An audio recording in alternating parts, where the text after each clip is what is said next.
Bien, nous allons démarrer. Bienvenue pour cette table ronde de clôture parrainée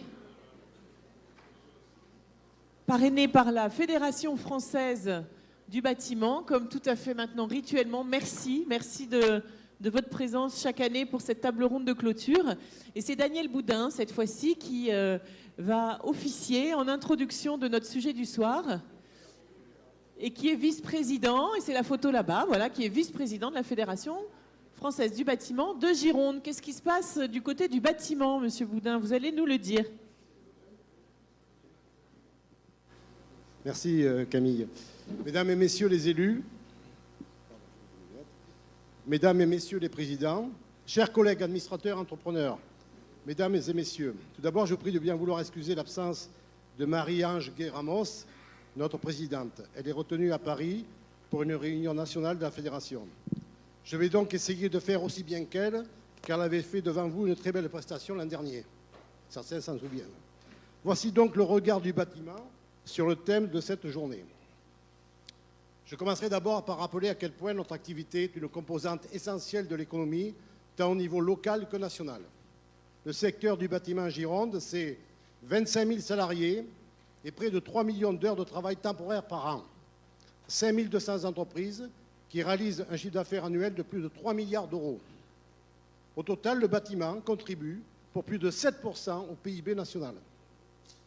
Quant à notre organisation, la Fédération française du bâtiment, c'est 50 000 adhérents, dont 42 000 entreprises artisanales, soit les 2 tiers des salariés et du chiffre d'affaires de la profession. Nos adhérents sont issus de toutes les tailles d'entreprise et de tous les métiers, y compris les lotisseurs aménageurs, ce qui est important aujourd'hui. Avec ce que nous représentons, nous sommes donc forcément sensibles au thème d'aujourd'hui. Et c'est la raison pour laquelle, Jean-François, je ne sais pas où tu es, nous parrainons une nouvelle fois ce grand débat de clôture. L'une des particularités de notre secteur tient à sa diversité. L'immense majorité des entreprises compte moins de 10 salariés, mais aussi des majors de taille mondiale. Et entre les deux, une très faible part d'entreprises de taille intermédiaire. Le point commun restant cependant le chantier, soit la production. Vous comprendrez donc que réinventer nos modèles d'affaires, moi je parle français, est un challenge à multiples facettes pour notre profession. Ce travail interroge les fondamentaux de la relation d'une entreprise à son environnement. Comment est constituée la chaîne de valeur? Qui sont les parties prenantes? Mais il ne peut se faire effectivement qu'à certaines conditions. La première d'entre elles est conjoncturelle. Le meilleur moment est certainement quand tout va bien, que les résultats sont là.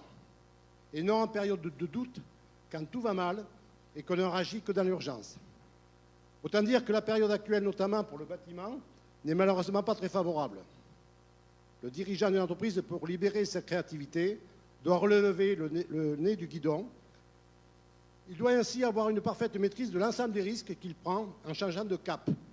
Or, il y en a beaucoup en ce moment qui remettent directement en cause le modèle classique de l'entreprise patrimoniale et les valeurs professionnelles que nous défendons. Je veux malheureusement parler de l'abus du travail détaché. La deuxième condition est sociale. Les chiffres que j'ai présentés plus haut montrent que le bâtiment est d'abord une industrie de main-d'œuvre. Une telle démarche ne peut donc s'engager qu'en ayant emporté au préalable l'adhésion de son personnel. Les hommes et les femmes étant toujours au centre de l'organisation de l'entreprise. En effet, cette démarche amène forcément à s'interroger sur les objectifs à court et long terme, ambitieux mais atteignables, sur le partage de la valeur au sein de l'entreprise, sur la formation qui est directement liée à la qualité et à l'avenir, et bien d'autres sujets encore. Pour réussir à réinventer son business model, le chef d'entreprise doit nécessairement associer ses salariés qui attendront un retour sur leur investissement personnel et collectif. Dans ces mutations, les organisations professionnelles telles que la nôtre ont un rôle déterminant à jouer. Nous avons un regard permanent et complet sur l'évolution du cœur de métier, sur les besoins en formation continue et en apprentissage, sur les cycles longs de l'activité économique. Le patron d'une entreprise doit être visionnaire. Il doit pouvoir se projeter bien plus loin que la prochaine colline en s'appuyant sur son organisation patronale. Facteur plus récent, le dirigeant doit maintenant aussi tenir compte de l'insécurité. On pense bien sûr au terrorisme. Nos chantiers peuvent devenir soit des cibles, soit des sources d'approvisionnement, mais aussi l'insécurité informatique qui fait qu'une entreprise peut se faire voler toutes ses données confidentielles ou bien voir détruire son outil de travail en quelques minutes. Pour aider le dirigeant, nous devons donc lui délivrer des messages pertinents, montrer la voie, aussi mettre à sa disposition des outils très concrets et adaptés. Pour être plus explicite, je vais vous donner un exemple de notre action de 2016. Nous sommes directement impliqués au niveau national dans la définition d'un nouvel outil hérité des pays anglo-saxons qui rebat les cartes d'actes de construire. Je veux parler de la maquette numérique ou BIM. Le challenge pour nous est simple. Il faut que le tissu de PME, qui constitue 90% de notre profession, s'approprie une nouvelle philosophie et de nouvelles techniques. Aujourd'hui, l'entreprise arrive en dernier. Il faut absolument renverser la pyramide en se positionnant plus en amont des projets de construction. Certaines savent déjà le faire. Nous devons donner cette chance à toutes les autres. Le BIM est un bon moyen d'y arriver. Cette plateforme collaborative permet de réunir tous les intervenants, de co-créer ensemble pour donner la bonne information à la bonne personne, au bon endroit et au bon moment. Cela peut concerner aussi les matériaux. D'ailleurs, et dans la majorité des cas, que fait apparaître le modèle de nos entreprises sur les champs des parties prenantes? La réponse est malheureusement simple. Même si les choses évoluent, une trop grande difficulté à collaborer avec ses confrères du même métier est toujours présente. Et pourtant, il faut construire des ponts entre nous, aider les entrepreneurs à sortir de l'isolement. L'avenir est donc à la mutualisation de la production et des achats, à la réponse commune à une demande des clients toujours plus complexe et plus technologique. On ne construit plus aujourd'hui comme il y a 10 ans. Nos entreprises doivent relever le défi de la performance environnementale, développer des processus performants et durables. La satisfaction du client ne s'arrête plus à la livraison d'un bâtiment à l'instant T, exempt de réserve. Elle va plus loin. Le client s'intéresse dorénavant à l'ensemble du cycle de vie, à la maintenance de son projet et même à son éventuelle déconstruction.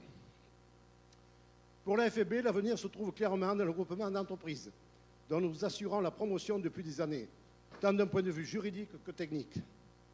C'est un axe prioritaire pour rester dans la course à la compétitivité, conserver nos savoir-faire dans un contexte de concurrence dorénavant européenne. C'est aussi l'illustration d'une des valeurs que nous défendons, la solidarité. Nous avons l'envie, nous avons des outils pour répondre à ces défis. Et surtout, nous n'avons pas le choix. Trop de nos confrères sont restés au bord de la route ces dernières années. Nous avons donc bien toutes les raisons de foncer, mais intelligemment, avec l'appui des nombreux jeunes qui rejoignent la famille des bâtiments. C'est le message que je souhaitais vous faire partager ce soir, au nom de la FFB Gironde, de sa présidente et de son secrétaire au premier rang.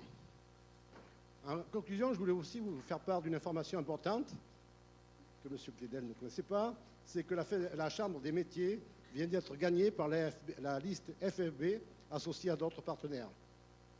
La tête de liste est Mme Nathalie Laporte, une PME de peinture du Lingonnet. Nous sommes très fiers de cette victoire. Elle devrait donc remplacer M. Yves Petitjean, bien connu. Espérons la même dynamique et conclusion pour l'élection de la liste MEDEF à la CCI. Je vous remercie à tous de votre écoute. Vive l'entreprise et vive ses dirigeants. Merci.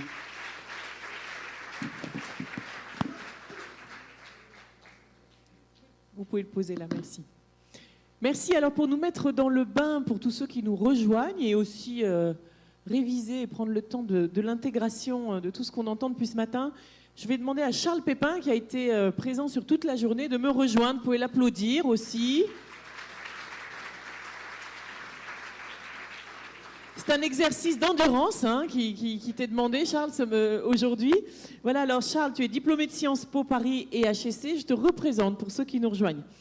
Tu es aujourd'hui philosophe dont la réputation n'est plus à faire, journaliste, chroniqueur radio et presse écrite, enseignant et écrivain. Tu as dédicacé, pas plus tard qu'à l'instant, ton dernier ouvrage qui fait partie des meilleures ventes en ce moment en France. Félicitations, je crois que c'est la première fois que ça t'arrive. Donc, il était temps, après beaucoup d'échecs. Il était temps. Après 50 années de dur labeur. Voilà, donc un beau succès, les vertus de l'échec, justement. Bah oui. Voilà, donc de faire un succès, de faire de l'échec un succès, quand même, c'est tout le propos d'ailleurs de ton ouvrage. Donc bravo. Et puis un autre livre auquel tu fais souvent référence, parce qu'il décomplexe un peu, c'est la BD Platon la gaffe, l'histoire des philosophes en entreprise. Donc merci d'avoir été là aujourd'hui. Et tu as quelques minutes devant toi. Okay. Je t'ai laissé un peu le libre arbitre pour nous faire une synthèse. Alors d'abord, je précise que cet exercice d'endurance a été un plaisir. Hein. Justement, c'est un des points que je voulais rappeler. C'est que le plaisir n'est pas quelque chose qui vient comme ça en plus dans un métier, mais c'est plutôt l'indice d'une excellence au fond. Alors j'ai pris des notes tout au long de la journée et je voudrais vous présenter une petite synthèse de ce qui se dégage de tout ça et qui pourrait être, alors c'est qu'une proposition, c'est qu'une interprétation, qui pourrait être une manière d'affronter le changement et de réinventer sa pratique. Je crois que la métaphore que donne Sartre, une métaphore très connue dans l'histoire de la philosophie, c'est dans L'être et le néant, n'ayez pas peur du titre, mais c'est la métaphore très simple du rocher, pourrait nous aider à peut-être envelopper toute cette journée. Sartre dit que quand on marche dans la montagne et qu'on veut arriver à son but, eh bien, s'il y a un rocher qui tombe devant nous, notre première réaction est de le penser comme un obstacle. Et il dit qu'on a le pouvoir mental, on a la capacité de se représenter les choses autrement pour que ce rocher ne soit pas un obstacle, mais une opportunité. Alors comment on fait ? Eh bien, il dit on n'est pas complètement dépendant du réel. C'est pas parce que devant moi il y a un obstacle que c'est simplement un obstacle. Parce que moi, animal humain, j'ai un rapport au réel qui n'est pas simplement déterminé matériellement. Rien ne m'empêche de projeter une vision, de projeter une finalité, ou même, pour revenir à une thématique importante de la journée, de projeter du sens qui fasse que cet obstacle devienne une chance, que cet obstacle devienne une occasion. Souvenez-vous, on a parlé aussi du terme grec, le kairos, l'occasion favorable.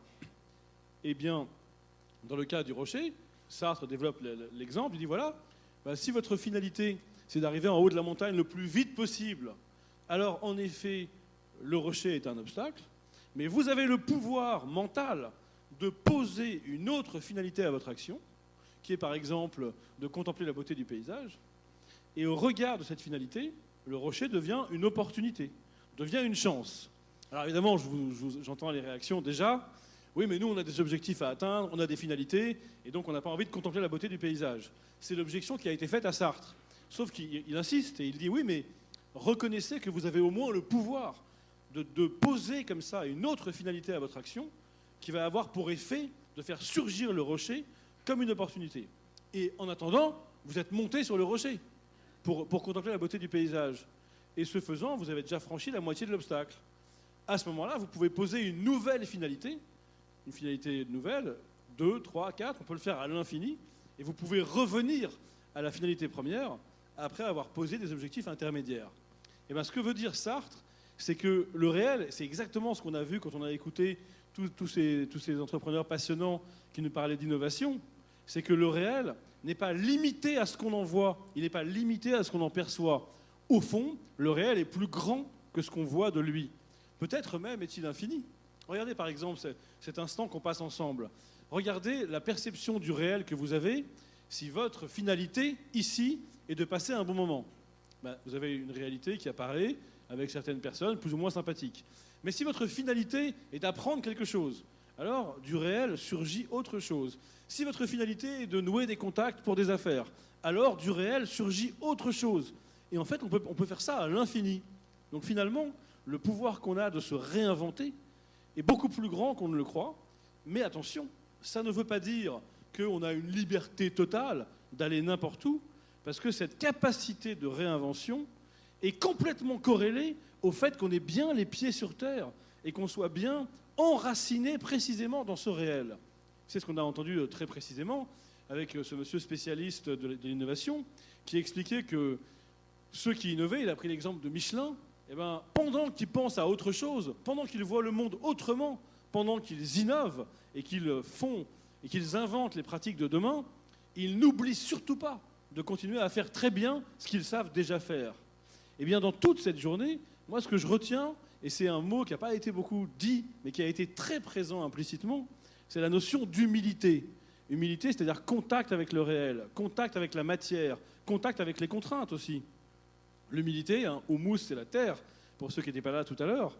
Et bien souvent, on croit que les gens créatifs, les gens qui réinventent des modèles, on les imagine souvent comme des êtres qui planent au-dessus du réel, qui sont des démiurges, vous voyez, des gens tout-puissants. Et en fait, dès qu'on regarde les créateurs d'entreprises, les artistes, les peintres, les sculpteurs, tous ceux qui ont réinventé des modèles dans l'histoire de l'entreprise comme dans l'histoire de l'art, ce sont toujours des gens qui savaient ce que c'est que le prix du réel, qui savaient, qui étaient réalistes au fond, paradoxalement, et qui avaient une humilité. Le sculpteur, il sait ce que c'est que la matière, et il sait qu'il ne peut pas sculpter n'importe quoi. Et Léonard de Vinci, il mettait 7 ans à faire un tableau. Donc ce n'est pas un génie pour qui tout est facile. Et c'est ça qui ressort un peu de cet échange. C'est cette idée comme ça que si on veut réinventer, il faut avoir bien les pieds dans le réel, et c'est comme ça qu'on prend son élan pour aller ailleurs. Il y a une métaphore que j'adore de Miles Davis, qui est un philosophe important pour moi, qui résume bien cette idée que quand c'est dur, parce que parfois c'est dur de devoir réinventer un modèle, quand c'est dur, quand le réel résiste, parce que j'arrête pas de dire qu'il faut être en contact avec le réel, mais le réel parfois résiste, et Miles Davis y était confronté, parce qu'il demandait des choses assez dures à ses musiciens. Et souvent les musiciens, ils bloquaient. Et il était exaspéré, il était très ombrageux, et il leur disait « Mais vous avez peur de quoi ? Vous avez peur de rater. Mais le problème, c'est que ça n'existe pas, un ratage. Vous avez peur de la fausse note, mais la fausse note n'existe pas. » Énoncé paradoxal, je suis d'accord. Et il ajoutait « Seule la note d'après dira si la note était fausse ou juste. » Autrement dit, dès qu'on parle de réinvention, et c'est le sujet du jour, il faut être dans une logique du mouvement, du processus, et pas dans une logique de l'essence ou de la vérité éternelle. Et c'est marrant parce que c'est là-dessus qu'on a ouvert la journée, souvenez-vous. On a distingué avoir raison trop tôt dans le business ou avoir raison tout court dans le monde des vérités. Eh bien, dans le monde de l'action, ça n'existe pas, avoir raison dans l'absolu ou avoir tort dans l'absolu. Il n'y a pas un meilleur modèle dans l'absolu. C'est toujours corrélé, c'est toujours connecté à une conjoncture et au fond à une histoire. Donc n'ayons pas peur de réinventer les choses et n'ayons pas peur de faire un faux pas, parce que c'est l'avenir, seul l'avenir, et ce qu'on en fera, qui nous dira rétroactivement si finalement on a eu raison de le faire ou pas. Et souvenez-vous, tout ça aussi était une manière de parler de ce que c'est qu'une décision. Et là aussi, on a eu beaucoup de décideurs, de décideuses, on s'est interrogé sur le rapport entre le talent du décideur qui est à la tête de l'entreprise et la performance de l'entreprise au sens global. Et bien là aussi, dans cette idée de décision, il y a l'idée qu'on ne sera jamais sûr. Et c'est ça, un décideur ou une décideuse, c'est quelqu'un qui a le courage d'y aller, même s'il n'est pas sûr, et qui sait que c'est l'avenir qui, au fond, donnera raison ou pas à cette décision. Donc c'est pareil, il n'y a pas une bonne décision dans l'absolu, ou une mauvaise décision. C'est ce qu'on va en faire qui va rétroactivement accorder de la valeur à cette décision. Donc au fond, la sanction, elle vient toujours du réel. Elle vient toujours du réel, même si c'est le réel de demain. Et c'est pourquoi je voudrais conclure par ce par quoi j'avais ouvert la journée, à savoir la référence au stoïcisme. Parce que le stoïcisme, c'est cette philosophie qui nous dit que plus tu veux inventer ce que tu peux inventer, plus tu dois connaître le réel que tu ne peux pas changer. Eh bien, je crois que c'est l'espèce de ligne, de fil conducteur qu'on a eu toute la journée. Personne n'est venu nous dire, le discours qu'on aurait pu craindre, à savoir « ayez des rêves, voyez grand, n'ayez pas de limites ». C'est un discours qui se heurte tellement à la réalité du monde qu'il est plus audible. Et j'ai l'impression, moi en tout cas c'est comme ça que j'ai vécu la journée, que ce que tout le monde a dit de sa position singulière, différente, c'est endosse la connaissance du réel avec humilité, étudie ce qui se fait en Afrique, en Californie, chez des gens qui n'ont pas l'électricité. Inspire-toi de ce qui existe dans le réel pour aller plus loin que le réel d'aujourd'hui, mais ce sera encore le réel de demain. Et bien là, il y a une vraie leçon d'humilité, mais d'humilité au sens où l'humilité, pour moi, est le corollaire de la créativité, est le corollaire de l'innovation, est le corollaire de la réinvention.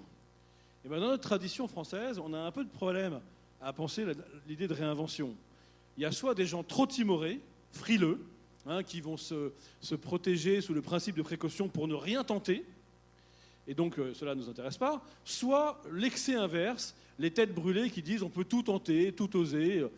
Et en fait, ce qu'on a compris, je crois, aujourd'hui, c'est qu'il faut être exactement entre ces deux excès. Vous voyez, c'est les Grecs qui disaient toute valeur, toute vertu est un juste milieu entre deux excès. C'est une très belle idée. Ce n'est pas un centre mou, c'est un juste milieu exigeant. Et je crois que c'est exactement ça. Plus nous comprendrons ce qui, dans le réel, résiste, plus nous serons capables de réinventer ce qui, pour l'instant, n'existe pas. Voilà, c'est comme ça que j'ai entendu cette journée, en tout cas, personnellement. Merci Merci beaucoup.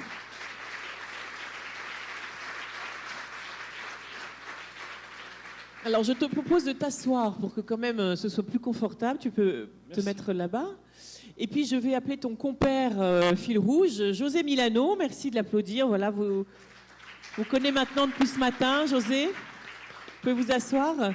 Donc, vous aussi, vous nous avez accompagnés toute la journée. Donc, vous aurez ce regard global et nourri déjà. Mais en plus, vous apporterez, puisque vous êtes DG adjoint de CatchBS depuis 2015, vous apporterez au sein de ces réinventions de business model, évidemment, le regard particulier sur le monde de la formation, et des compétences nécessaires aussi pour engager quelque chose de cette transformation digitale. Donc merci d'être là. Je vais appeler maintenant nos 3 guest stars, j'ai envie de dire, de la soirée. Donc Stanislas de Besman, si vous pouvez bien me rejoindre, merci.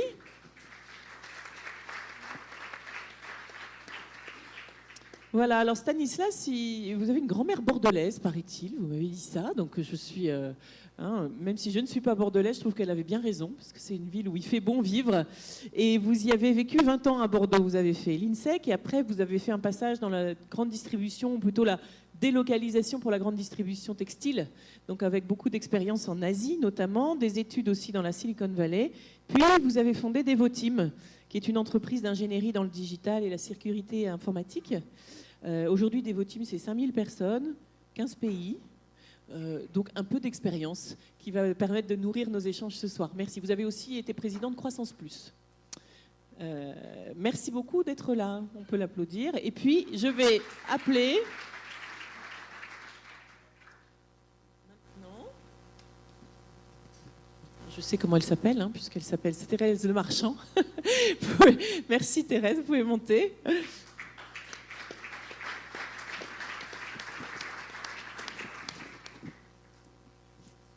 Bon, Thérèse, c'est un peu le chantier sur mes trucs. Mais alors, je vais dire de mémoire et vous me reprenez si c'est pas bon. Donc, en tout cas, vous êtes ingénieur des ponts et chaussées, ce qui est quand même voilà, il n'y a pas beaucoup de femmes, je pense, c'est un milieu particulièrement masculin. Donc, voilà, ingénieur, scientifique. Vous avez travaillé beaucoup chez EDF, dans le groupe EDF. Vous avez eu plusieurs postes, et notamment dans la partie nucléaire aussi, mais aussi responsable grands comptes commerciaux. Vous avez un jour, pour ça, accompagné aussi votre mari jusqu'à Singapour, donc une expérience internationale. Et puis, un jour, vous avez décidé de poser un congé, comment ça s'appelle déjà? Un congé pour création d'entreprise. Et vous avez quitté ce grand groupe. Je crois que vous y êtes revenu ensuite. Voilà, donc un parcours semé de choix.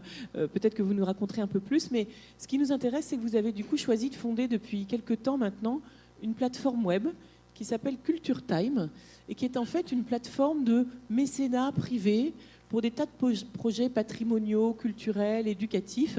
Et ça marche bien même. Vous allez nous raconter ça tout à l'heure. Merci. Et enfin, oui. Et j'aime qu'un scientifique, et une scientifique en l'occurrence, puisse nous parler d'enjeux culturels et sociétaux, parce que du coup, ça donne une petite tonalité un peu inhabituelle que je serais bien contente de vous partager. Et puis, dernier invité, dernière guest star de ce soir, Raphaël Morel, de chez Uber, bien sûr. Voilà, vous pouvez venir. Ce phénomène. Bon, Raphaël, je me permettrai tout à l'heure de vous taquiner un peu parce que j'ai choisi ce matin de prendre un taxi Uber pour venir. Comme ça, j'ai discuté avec le chauffeur pour lui demander comment ça va chez Uber, en fait. Et donc, il m'a dit 2-3 trucs, on en parlera après. Voilà, alors je vais vous présenter, là aussi, vous me pardonnerez si je fais un ou deux petits oublis et vous me reprendrez. Vous avez eu un parcours, Raphaël, plutôt classique, vous m'avez dit. Voilà, une formation d'ingénieur, ensuite de l'audit chez PwC, puis envie d'en sortir, d'apprendre la mécanique d'entreprise, donc du conseil pour accompagner des fonds d'investissement. Donc, vous voyez, beaucoup de finances aussi. Et puis, à un moment donné, vous avez dit, il est temps d'aller vers la vraie vie, c'est ce que vous m'avez dit, avec des vrais gens, et qui impactent réellement la société. Et alors là, il y a un petit gap où il faudra que vous nous expliquiez, justement, parce que dans la tête de tout le monde, c'est peut-être pas si clair. Et du coup, vous avez choisi Uber en juin 2014. Donc ça fait 2 ans, avec un an au process logistique, donc très les mains dans le cambouis, on pourrait dire ça comme ça. Et puis maintenant, vous êtes, on ne sait pas trop, alors responsable régional, responsable développement, réseau. Chez Uber, on s'en fiche complètement du titre, il n'est même pas sur la carte de visite. Vous êtes en tout cas responsable des 3 grosses villes, Bordeaux, Nantes et Toulouse, donc du Grand Ouest. Alors on va commencer avec vous, si vous voulez bien, parce que c'est quand même une histoire qui nous intéresse tous, là, qui nous intrigue. Quelques chiffres.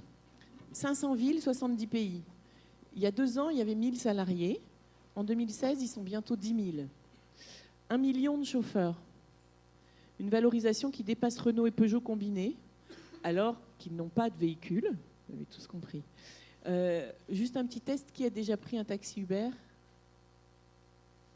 Voilà. Et parmi ceux qui ont déjà pris un taxi Uber, qui voit une vraie différence de simplification ?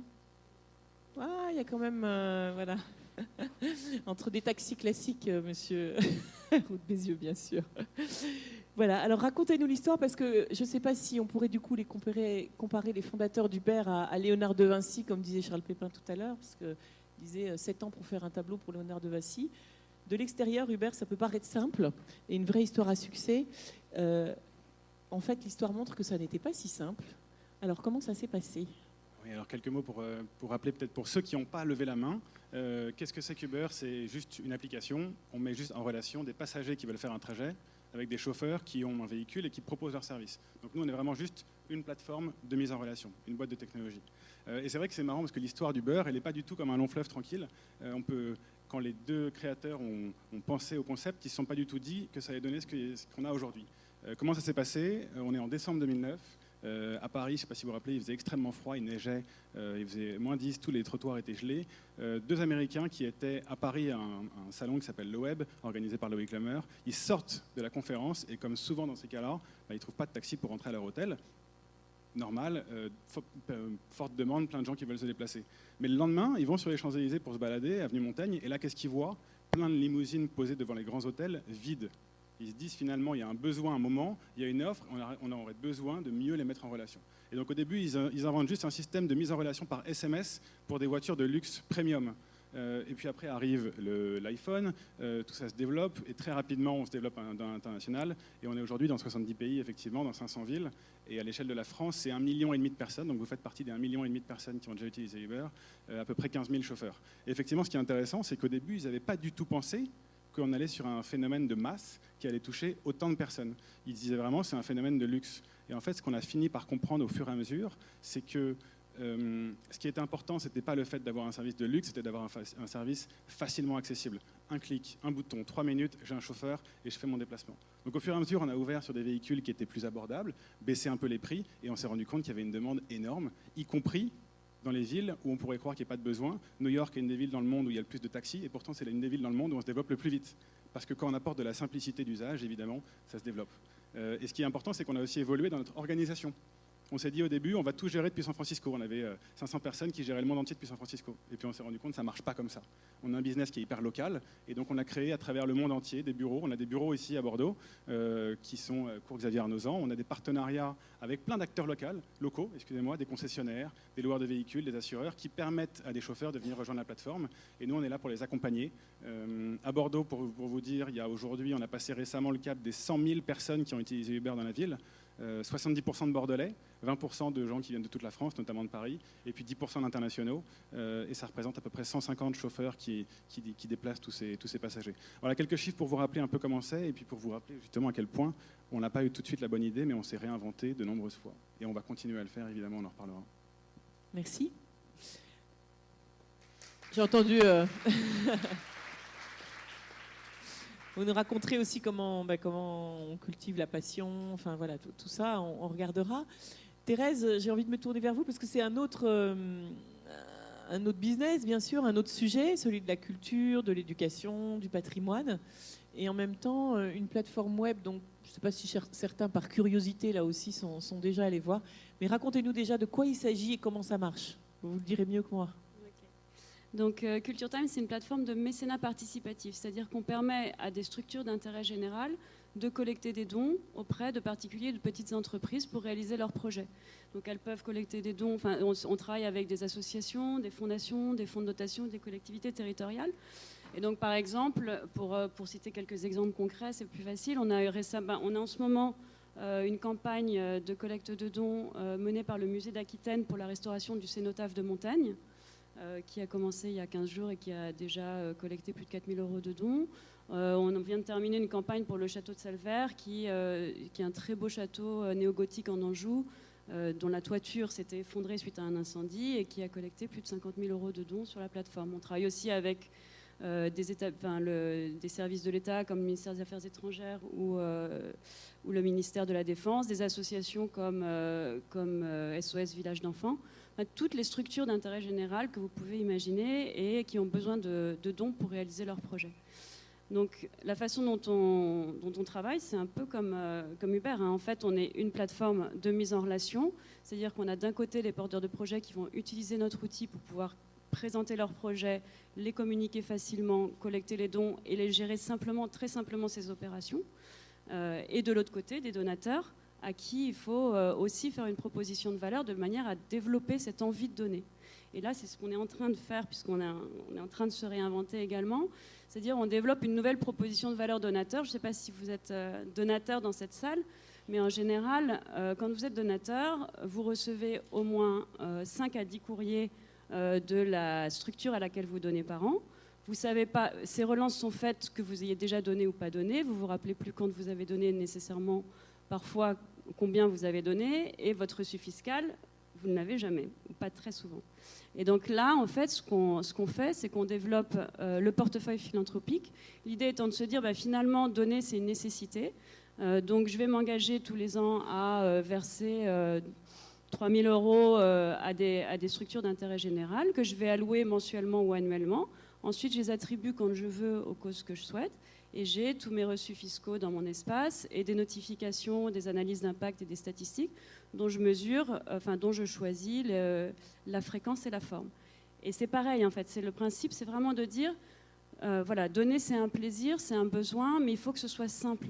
Et aujourd'hui, les jeunes, en particulier dans la population, la nouvelle génération, ils ont le pouvoir au bout des doigts. Ils savent qu'ils ont le pouvoir d'agir. Ils en sont très, très conscients, mais il faut leur donner l'envie. Et cette envie, elle ne passe que si on passe par un outil extrêmement simple, ludique, accessible, facile, comme on vient de le décrire là. Et alors, juste un petit mot sur le mode de financement, pour qu'on comprenne comment ça se finance, parce que ce n'est pas philanthropique, cette aventure-là. Non, ouais. Vous en vivez. J'en vis pas encore. J'en vis grâce à mes actionnaires. Mais donc, en fait, on se rémunère en success fee. Donc, on a vraiment un objectif important de succès des collectes. Donc, c'est un success fee de 8% sur les dons collectés. Plus des honoraires de service quand on fait des prestations complémentaires d'accompagnement stratégique, à la définition de la stratégie de mécénat, à la campagne de communication, etc. C'est à la fois 8% sur la transaction, on va dire, Voilà, et puis des prestations de service autour de communication, de retour aux donateurs, des choses comme ça. Et du coup, là-dessus aussi, vous pouvez vendre du service. Ouais. D'accord. Merci. Chez Uber, juste un petit mot sur le financement. Le chauffeur m'a dit 20%.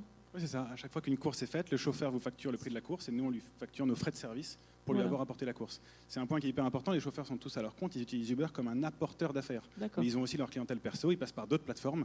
Quasiment tous les chauffeurs, vous pouvez demander, ils utilisent souvent, sûrement, Allocab ou le Cab ou n'importe quelle autre plateforme. Ok. Tout simplement. Merci. Stanislas de Bensman, donc j'ai oublié de dire tout à l'heure que, et ça pourra peut-être nourrir nos échanges un peu plus tard, plus sociologiques, les échanges plus sociologiques, vous avez écrit un livre sur l'impact des 35 heures sur l'économie, donc ça pourra aussi servir les échanges. Et du coup, vous avez effectivement finalement quitté un vieux business model de délocalisation de la grande distribution textile, enfin voilà, vous l'expliquerez, pour en construire un nouveau. Alors en étant attentif à quoi ? Qu'est-ce qui a finalement, avec le recul, déclenché ce changement-là, ce choix-là ? Et puis, quelles sont les différences dans cette nouvelle boîte Devoteam par rapport à avant ? Alors, peut-être juste un tout petit point sur Uber avant de parler de Devoteam, parce que pour les gens qui sont souvent à Paris, ils ont tous pris Uber, parce qu'on a été pris en otage pendant 40 ans par les taxis, qui organisaient la pénurie et pour remplir leurs taxis. Et le cauchemar de tous les Parisiens ou des gens qui visitaient Paris pendant des années s'est arrêté avec l'arrivée des VTC. Voilà. Donc, on peut avoir un regard un peu, oui, est-ce que c'est bien, est-ce que c'est pas bien ? Pour les gens de Paris, ça leur a changé la vie. Voilà. Alors, il n'y a pas un Parisien qui ne vous dit pas, enfin, ou la plupart en tout cas, qui ne vous dira pas que, enfin...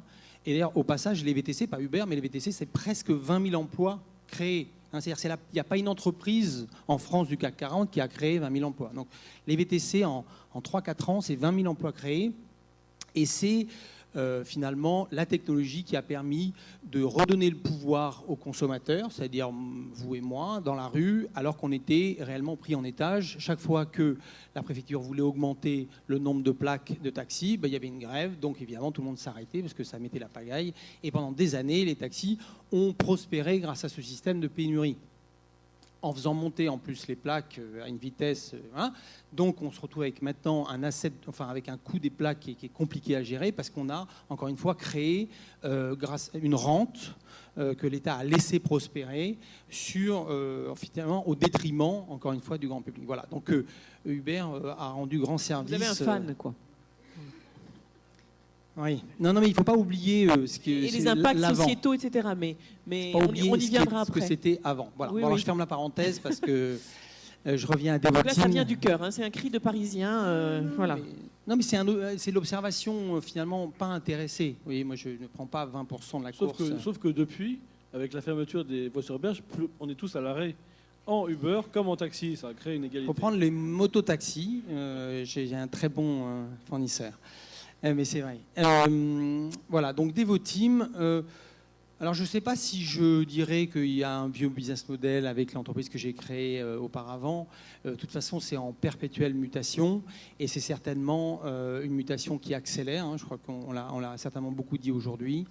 Donc Devoteam, on s'est créé effectivement sur les métiers de l'informatique traditionnelle et aujourd'hui on a un peu plus de 4000 collaborateurs, 4000 ingénieurs qui travaillent à la transformation digitale des entreprises. Hein. Toutes les grandes entreprises et d'ailleurs toutes les entreprises, pas seulement les grandes, doivent se transformer profondément pour encaisser les mutations technologiques et d'usage qui sont en train d'apparaître. Et il y a un très gros effort de la plupart des entreprises de chercher quel sera le business model gagnant demain. Ça nécessite pour eux de se réinventer, de transformer la psychologie de leurs salariés. Voilà. Alors, il y a des entreprises qui sont bien adaptées à ça, parce qu'elles ont une culture de l'agilité, parce qu'elles ont l'habitude de se transformer, elles ont des réorganisations récentes. Puis il y a des entreprises qui ont construit des baronnies et qui sont figées sur leur business model, et même avec une volonté à la tête, même avec une vision... je dirais, claire, c'est des entreprises très difficiles à faire changer. Et ça, je pense que c'est un élément culturel. On a parlé de la culture tout à l'heure. C'est un élément culturel vraiment très important. C'est se donner une vision, mais aussi avoir les leviers dans l'entreprise. Mais parlez-nous de votre entreprise. Donc, vous avez, malgré tout, à un moment donné, déclenché un changement pour créer Devoteam, avec en tête des convictions assez fortes de ne pas faire la même chose qu'avant. Il y avait des choses qui étaient pour vous pas soutenables, en fait. Alors, au sens soutenable, au sens sustainable, voilà. Alors, Devoteam, en fait, donc, je l'ai créé il y a 21 ans avec mon frère. Effectivement, on est arrivé avec l'idée que on devait créer une équipe qui partage des valeurs fortes. Alors, c'est toujours un peu tarte à la crème comme conviction. C'est appelé Devoteam avec le team dans notre nom, déjà parce qu'on avait cette idée que, en fait, on devait construire sur du solide, éliminer ce qu'on avait connu dans les grandes organisations où on avait travaillé préalablement avec des jeux politiques. On devait réellement construire une entreprise capable de fonctionner sur l'intérêt général, bien aligné certes avec les intérêts de chaque salarié, mais avec l'intérêt général au premier chef en vision, et puis l'intérêt des clients bien sûr, et avec une idée que l'innovation allait nous porter. Parce qu'on a démarré sur la révolution Internet, hein, donc vraiment à un moment où on avait une révolution qui se passait autour de nous. 95, c'est l'année de création, c'est l'année où Internet se crée vraiment en Europe, hein. Et donc, on a vu la bagarre des grands opérateurs qu'on a accompagnés, et puis cette révolution IP, cette révolution Internet qui petit à petit transforme le monde. Voilà. Et Devoteam là-dessus, oui, on s'est créé avec l'idée que l'humain était la pierre angulaire de notre projet. Alors, encore une fois, c'est dur à faire vivre. Et je pense que plus l'entreprise grandit, plus c'est compliqué de ne pas devenir une machine à process. Ça, c'est la première chose. Et c'est compliqué de ne pas avoir des silos, des clans dans l'entreprise. Et il faut vraiment lutter en permanence contre ça en ayant un projet plus grand que l'individu, plus grand que les intérêts particuliers. Et je pense que la révolution que l'on vit, la révolution digitale, est un fantastique outil pour ça, parce qu'elle casse les silos, elle casse les organisations anciennes qui étaient finalement un frein à la communication, un frein à l'échange, et au contraire, elle mobilise une intelligence collective. Alors pour les grandes entreprises, c'est un bienfait énorme, parce que les salariés, pendant très longtemps, étaient un peu prisonniers des process internes. Et puis, même pour les petites, c'est intéressant parce qu'elles peuvent faire vivre un écosystème beaucoup plus dynamique en interrogeant en permanence leurs clients, leurs partenaires, en s'ouvrant vers le monde, quoi. Merci. Alors, on donne un peu la parole à chacun, puis après, vous pourrez continuer de tricoter ensemble, hein, tranquillement, comme dans l'ordre que vous voulez. Mais voilà, je voulais laisser aussi un petit mot à José Milano, et notamment sur le secteur. Alors, on ne l'a pas beaucoup évoqué depuis ce matin. Vous avez été très discret, finalement, sur votre rôle et votre vision d'aujourd'hui. Mais dans le monde de la formation, ça donne quoi ? Alors, d'abord, il y a eu une première question tout à l'heure, mais je veux bien la skipper, qui était, tu m'as demandé comment tu avais vu, du point de vue du gestionnaire ou de l'économiste, cette journée. Alors, c'est un point d'appui pour la formation, qui est un exemple d'un business parmi d'autres. Qu'est-ce qu'on peut se dire ? Peut-être que, pour moi, il y a deux clés, c'est-à-dire c'est penser sans cesse l'expérience client augmentée. Quand on réinvente un business model, pour moi, c'est la première clé. Et la deuxième clé, c'est penser constamment comme un investisseur.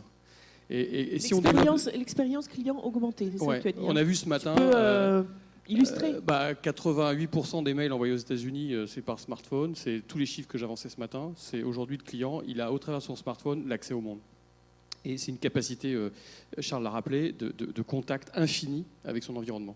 Et de recomposition à partir de soi-même et de son objet, qui est un peu un prolongement de soi-même. Donc d'abord, le digital, c'est cette condition, cette capacité d'échange infini avec le monde. C'est la capacité également de trouver pour l'entreprise, pour vos entreprises, des solutions qui soient des solutions qui interagissent énormément avec le client, avec vos clients. Les solutions doivent s'appuyer sur le cœur de métier d'entreprise, selon moi. Donc, c'est sur les actifs. C'est pas s'inventer des métiers qui ne sont pas les nôtres. Ou alors, c'est des alliances et des partenariats. C'est d'autres formes d'organisation industrielle. C'est centrer l'exécution autour d'une vision. C'est-à-dire vraiment que l'ensemble de l'entreprise, l'ensemble des collaborateurs soient vraiment acteurs de cette vision. Et puis, c'est apprendre continuellement. C'est l'exemple d'Uber encore il y a un instant. C'est-à-dire apprendre continuellement et collectivement. C'est un autre... Et ça, je crois que c'est des choses qui sont un peu communes à l'ensemble de ce qu'on a entendu, des témoignages qu'on a eus aujourd'hui. Et puis, le deuxième aspect, c'est penser comme un investisseur. Alors, ça peut sembler un peu étonnant, mais pour moi, c'est mobiliser des idées, les implémenter, les tester. C'est-à-dire qu'on voit si on peut aller plus loin, on voit si on doit investir plus. L'idée selon laquelle, donc c'est du test and learn, c'est toutes les méthodes agiles, design thinking, etc., qu'on pratique dans cette école. Et l'idée, c'est bien d'avoir cette capacité de flexibilité et de ne pas partir sur des effets tunnels, parce que le monde autour de nous, on l'a vu, change à une telle vitesse, il est tellement complexe que cette capacité-là, on doit aussi l'avoir. Donc apprenons des investisseurs dans leur façon de gérer leurs investissements. Ayons des indicateurs de gestion rigoureux. Une entreprise, ça se pilote. Et puis, c'est aussi ça qui permet d'envisager des investissements additionnels. Investir dans l'équipe de management, c'est extrêmement important, autant que dans l'idée. C'est-à-dire investir dans le management et dans l'équipe, c'est aussi important que la bonne idée. La bonne idée qui n'est pas exécutée n'a pas vraiment beaucoup de sens. Alors, appliqué à notre business de l'industrie de la formation, j'allais dire, j'espère que l'année prochaine, on vous accueillera en mettant Coach Business School et puis notre vision dans le plan stratégique qui a été adopté il y a quelques mois par notre gouvernance, notre rôle, c'est de transformer les individus, les organisations et leurs environnements. Et c'est ça notre métier. C'est-à-dire qu'on est à la fois un des acteurs de la transformation, parce qu'on fabrique des compétences de haut niveau, des gens qui sont le fruit des spécialités de la recherche qui sont les nôtres. C'est tous ces jeunes et puis toute cette formation continue qui est pour nous un axe stratégique. Et en même temps, on peut être nous-mêmes ubérisés, on peut être nous-mêmes complètement transformés et disparaître. Il y a des collègues aujourd'hui qui disparaissent dans le monde et même en France. On l'a vu récemment, chaque année, il y a des écoles qui disparaissent.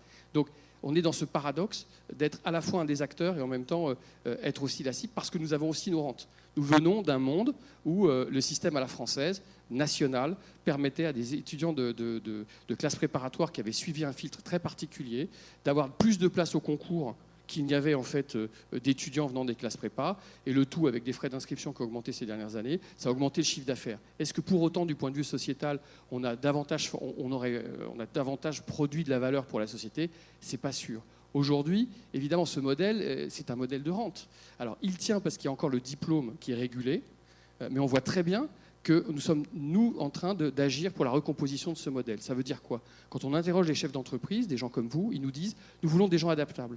Ça veut dire qu'on doit faire que l'expérience des étudiants chez nous doit traverser pas uniquement le stage, pas uniquement l'international, pas uniquement les savoirs fondamentaux du management, mais avoir la capacité d'exposition à la pluridisciplinarité et par exemple également l'exposition à l'entrepreneuriat. On vend l'employabilité des jeunes, mais ça veut dire dans le monde d'aujourd'hui leur capacité à innover et à entreprendre. Donc on a des business nurseries, on va lancer un accélérateur qui va nous permettre de nous connecter au territoire, de nous connecter à la vie économique, de faire des alliances avec le tissu économique que vous représentez, et tout en formant ces jeunes. Et ça, c'est extrêmement porteur pour nous, c'est-à-dire que l'expérience client de nos étudiants doit être différenciante.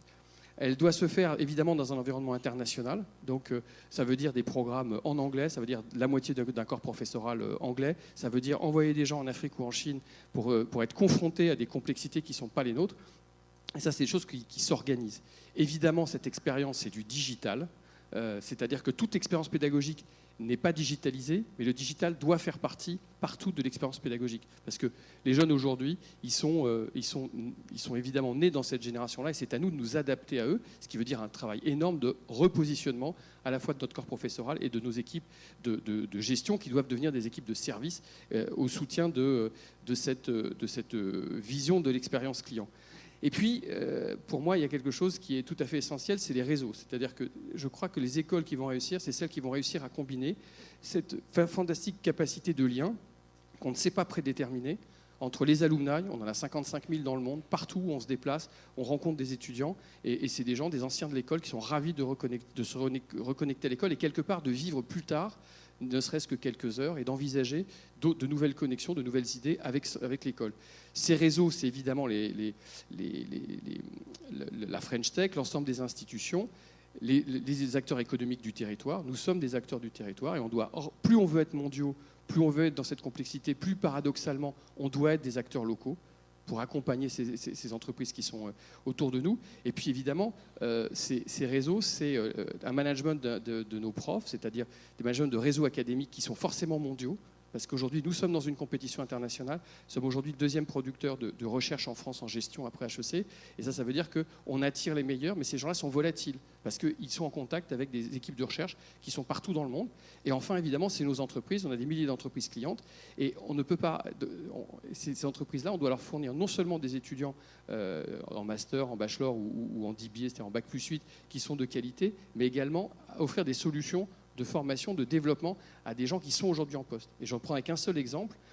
Aujourd'hui, on est capable de vous accompagner dans l'obtention d'un MBA, qui est le standard mondial du management. Nous sommes 22e mondiaux depuis quelques jours au Financial Times, qui est le classement de référence. Et on a une modalité d'obtention du MBA qui consiste en fait, à partir de business models que vous voulez réinventer ou que vos salariés veulent réinventer, et les enseignants valident l'acquisition de compétences et de connaissances au travers des cours et des projets qui sont conduits. C'est-à-dire qu'on n'est pas là, on ne sépare plus l'apprentissage de l'exécution, mais l'exécution permet de valider les apprentissages. Donc vous voyez que dans ce monde-là, l'idée de gens adaptables, c'est notre métier, ça passe par une transformation de notre expérience client, et un jour, ça passera par le fait de revisiter complètement les conditions de sélection de nos étudiants. Et nous y sommes aussi. Merci. Je te voyais vouloir peut-être dire quelque chose, Charles. Tu ne c'est- gênes pas, mais c'est- sinon je passe la parole Juste à... une question. Je trouve ça passionnant, mais qu'est-ce qui va demeurer, finalement? J'ai Alors- l'impression que c'est un tel changement. Alors, ce qui demeure, on peut se demander ce qui va rester. D'abord, c'est qu'on fait cette entreprise d'aujourd'hui, cette entreprise de demain avec les hommes et les femmes d'aujourd'hui. Donc ça, d'abord, c'est un pacte social. C'est un lien avec les territoires, avec les CCI, donc un lien avec une gouvernance.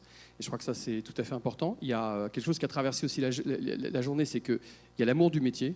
Et le métier reste le même, il se transforme, mais c'est un métier qui est le métier absolument fabuleux de pouvoir vivre tous les jours avec des milliers de jeunes, même s'il y a de la formation continue, mais des milliers de jeunes autour de nous qui nous apportent ce monde du dehors dedans. Donc ça, c'est des invariants qu'on échangeait ce matin. Et puis derrière, c'est aussi des principes de gestion, parce qu'une école, c'est une entreprise. Voilà, donc je crois qu'il faut aussi la gérer comme une entreprise. Mais effectivement, les autres dimensions, il faut les modifier, et il faut surtout les modifier à un rythme qui soit acceptable par l'être humain. Parce que ce qui me fascine, c'est que on change vite des systèmes d'information, même si on estime que parfois c'est toujours un peu trop long. On va assez vite dans les changements de produits, dans les adaptations des gammes. Les organisations du travail, ça commence à résister beaucoup plus, mais la temporalité du changement humain, elle est beaucoup plus fragile, elle est plus longue. Et tous ces changements qu'on évoque, il faut essayer de les articuler, et c'est d'autant plus difficile qu'on est originaire de la vieille économie, ce qui ne veut pas dire qu'on n'a pas des hommes et des femmes compétents dans la nouvelle économie.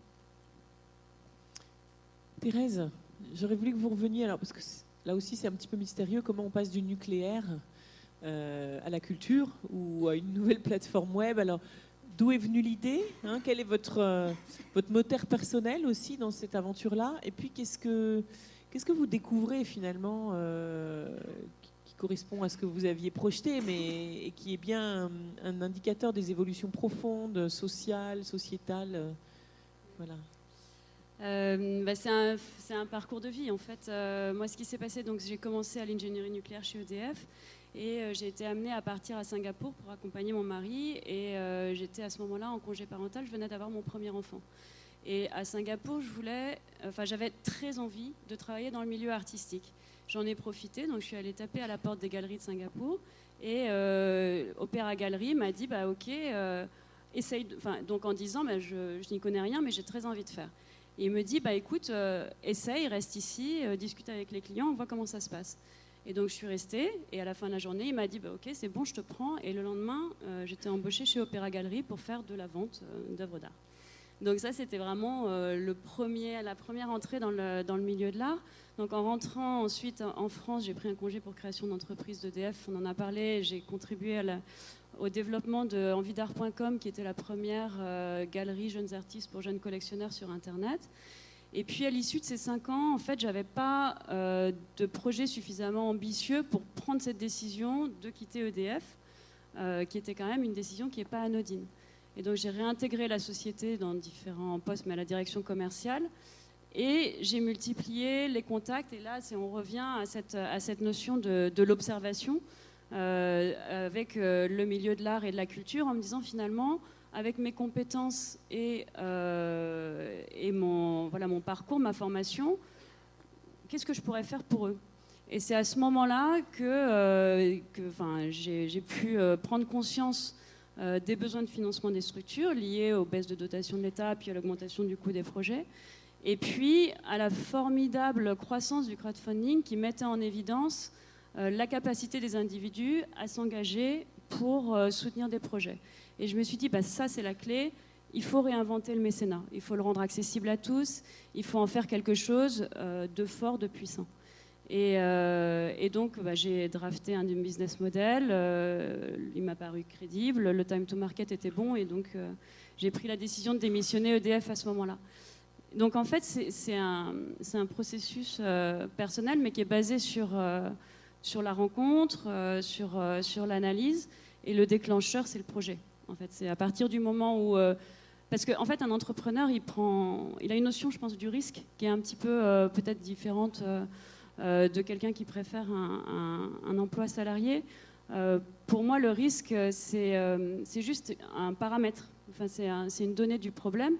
Et puis, c'est surtout une énorme opportunité, parce que s'il y a un risque, ça veut dire qu'il y a un champ d'action possible.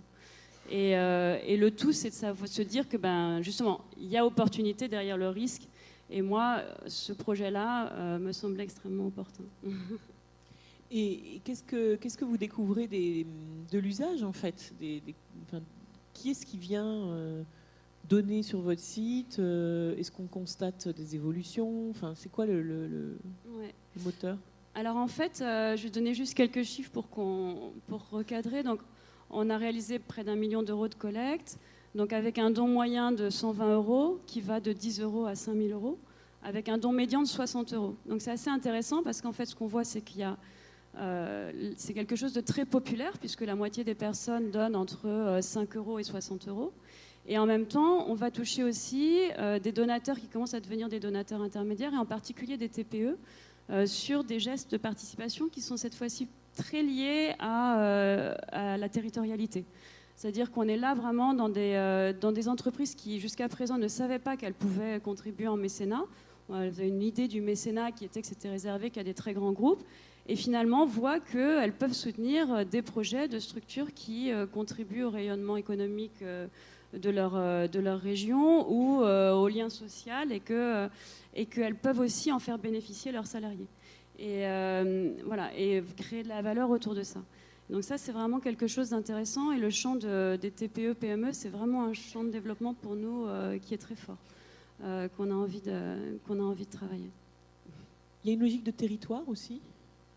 En fait, ça dépend des projets, parce que vous pouvez avoir des projets très nationaux. Mais par exemple, l'église de Saint-Germain-des-Prés, je crois que c'est aussi un projet qui a été financé en partie par votre plateforme. Est-ce que vous avez constaté que du coup, il y a une espèce de phénomène affectif, quoi, avec un patrimoine qui est près de chez moi, devant lequel je passe tous les jours, enfin, j'en sais rien, quelque chose comme ça, qui fait que ça déclenche un acte Alors Saint-Germain-des-Prés, c'est vraiment intéressant parce que c'est là qu'on voit qu'on est dans un patrimoine universel. Parce qu'il y a 60%, je crois, des donateurs qui étaient parisiens, voire assez proches de l'église. Mais après, les 40% restants, ils sont sur le territoire national et international. C'est-à-dire qu'on a eu des Japonais, des Américains, des Suédois, des Italiens qui ont donné pour la restauration de l'église Saint-Germain-des-Prés. Donc c'est là qu'on voit que voilà, y a vraiment, le patrimoine est une cause humanitaire. Ça fait partie de quelque chose d'essentiel, qui est vraiment très très fort pour les gens. Et alors, c'est là où ce que je trouve extrêmement intéressant en fait dans ce type de modalité de campagne de fundraising, c'est que le don a une double action. C'est que, il contribue financièrement à la réalisation du projet, mais aussi il a un rôle de plébiscite. C'est-à-dire qu'en contribuant sur une campagne comme ça, votre voix compte. Et vous rassemblez autour de vous, vous montrez que ce projet est important, et ça permet la fédération d'autres acteurs. Et ça, c'est quelque chose, c'est vraiment un gros changement en fait, par rapport aux opérations de collecte telles qu'elles pouvaient être opérées de manière traditionnelle. Et ça peut avoir un impact fort et faire changer les choses. Parce que par exemple, pour le château de Salvert dont je parlais tout à l'heure, le château de Salvert, c'est une merveille néo-gothique, mais qui avait un classement qui était très faible dans le classement des monuments historiques. Et en fait, le ministère, en voyant l'engouement qui a eu lieu autour du château de Salvert et qui est quand même assez exceptionnel parce que 50% des donateurs n'avaient jamais mis un pied au château de Salvert, donc ce n'étaient pas des donateurs très proches cette fois-ci du lieu, a décidé qu'il allait faire évoluer le classement du château. Donc on a un pouvoir d'impact en fait. Et c'est ça qui est vraiment fort, c'est de se dire finalement, voilà, j'ai le pouvoir d'agir et de faire changer les choses. Et nous, notre rôle, c'est d'agréger tout ça pour en faire quelque chose d'important. Merci. Alors le pouvoir d'agir, de changer les choses, c'est comme si là aussi les conséquences d'Uber avaient un peu dépassé le rêve de départ même. Concrètement, quand vous vous installez dans une ville ou dans le territoire, quelles sont les incidences, enfin les utilités aussi du réseau Uber? Oui, alors on a toujours nos deux piliers quand on s'installe, évidemment, et ils sont simples, on ne les a pas inventés dans des sphères très compliquées. On a des passagers et des chauffeurs. Des passagers et des chauffeurs. Exactement. Jusque-là, ça va. Exactement. Et pour les uns et les autres, les conséquences sont très différentes. Pour les passagers, on a, nous, une de nos convictions, et c'est peut-être ça aussi qui nous donne cette énergie et cette volonté de nous développer très vite, c'est qu'on est en train, nous, à notre échelle, et avec les collectivités locales, les transports publics, etc., de modifier très profondément la façon dont les gens consomment la mobilité. Aujourd'hui, pour venir ici, vous avez pris votre voiture, je pense à 80% d'entre vous, ou pour aller bosser le matin, vous prenez votre véhicule, vous êtes quasiment tous seuls dans votre véhicule. Demain, peut-être, ou dans 10 ans, ou dans 15 ans, 90% des véhicules, des voitures individuelles, vont être supprimés. C'est notre objectif numéro 1, je suis désolé, c'est notre ennemi numéro 1, c'est la voiture individuelle. La voiture individuelle, c'est utiliser 4% de son temps, ça occupe 15% de l'espace public, ça coûte 6 000 à 10 000 euros par an.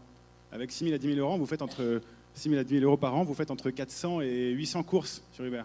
Donc vous pourriez être tranquille, ne jamais avoir besoin de vous garer, de chercher une place, juste en appuyant sur un bouton quand vous en avez besoin. Ça, c'est le premier impact, c'est le côté un peu mobilité. Et puis en plus, on permet à des gens qui, c'est un peu moins vrai à Bordeaux, mais ça l'est beaucoup à Paris, qui n'ont pas accès au transport en commun parce qu'ils sont sur un maillage, le maillage transport en commun, forcément, il ne va pas en bas de la rue de tout le monde, donc notamment dans les banlieues, d'avoir accès à un transport qu'ils peuvent partager à plusieurs entre jeunes qui est abordable. Donc on redonne accès à des gens qui n'avaient pas accès à la mobilité. On va même, il y a des villes aux États-Unis, on va même à des niveaux où des collectivités locales sont en phase de test en disant on va supprimer une ligne de bus, on va donner le budget qu'on aurait mis là-dessus à Uber et on va voir ce que ça représente. On va voir si les utilisateurs vont trouver un meilleur usage, on va voir si ça nous coûte moins cher à la fin. Ça, c'est l'étape ultime. Et puis le deuxième pilier, ça vaut le coup de faire le test. Ça vaut le coup de faire le test. Et c'est là où la technologie permet de le faire. Parce qu'évidemment, quand il y a un passage à heure fixe ou quand il y a une utilisation à la demande et que la technologie permet d'optimiser tous les flux, évidemment, on peut avoir un meilleur service pour un coût bien moindre. Le deuxième impact social qui est hyper important, et Stanislas en parlait juste avant, c'est le côté emploi. Le côté emploi, il est hyper important parce que en 4 ans, depuis qu'on est à Paris, il y a à peu près 15 à 20 000 emplois de chauffeurs qui ont été créés. 15 à 20 000 emplois de chauffeurs, en plus pour des gens qui, en général, ont du mal à accéder à l'emploi. En 2015, on est féru de stats, vous m'arrêtez si j'en donne trop, mais en 2015, il y a 3 500 entreprises de transport qui ont été créées en France. Sur les 3 500, il y en a 2 700 qui ont été créées en Seine-Saint-Denis.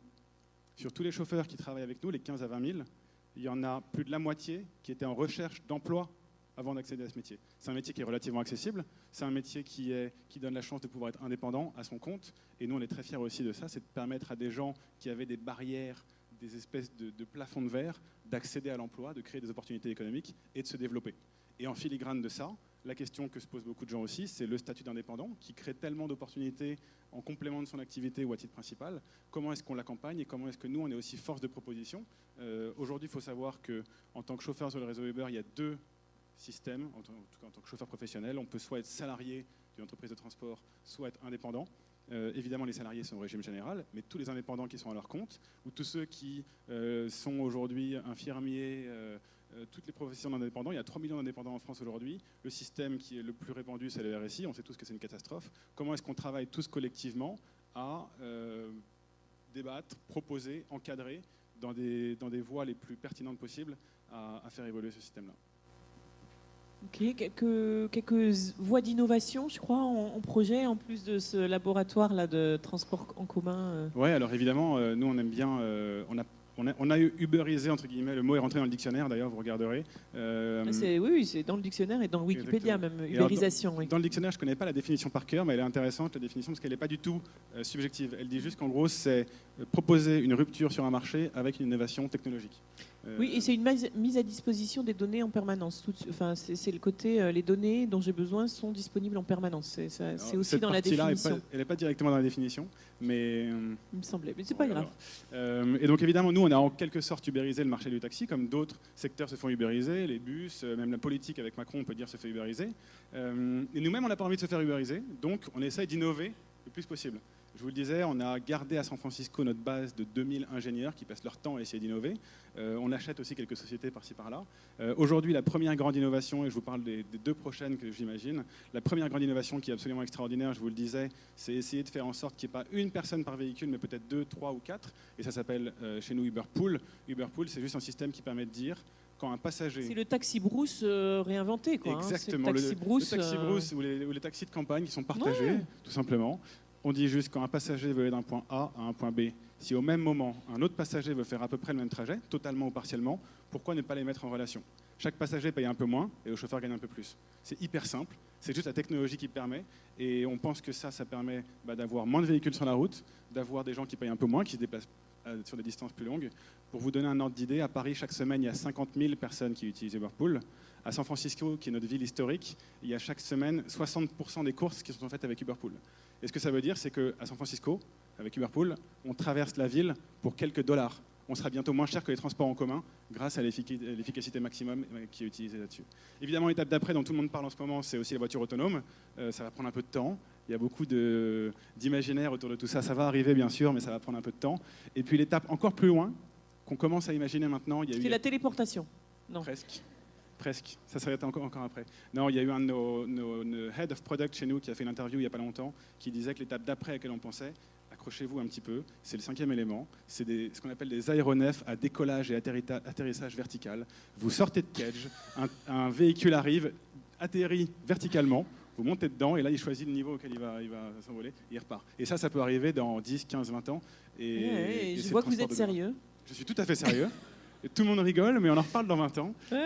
Non, et surtout, évidemment, ce qui est hyper intéressant, c'est que demain, on repensera aux années 2010, 2015, 2020, en rigolant, en se disant, tu te rappelles, à l'époque, il y avait des embouteillages. À l'époque, je ne savais pas à la seconde près combien de temps je mettais pour aller d'un point A à un point B. Dans 10 ans ou dans 15 ans, on en rigolera et on se dira que c'était vraiment le Moyen-Âge. Purée. Alors, pour réussir, merci beaucoup, pour réussir, Stanislas, ces transformations, voilà, vous accompagnez évidemment, vous vivez de près ces mutations avec beaucoup de PME dans plein de secteurs d'activité. Ça fait réagir, hein, forcément, on parle d'aéronefs et tout, ça nous fait, voilà. Donc voilà, vous avez la connaissance fine de toutes ces mutations-là dans pas mal d'entreprises que vous accompagnez, grands groupes ou PME.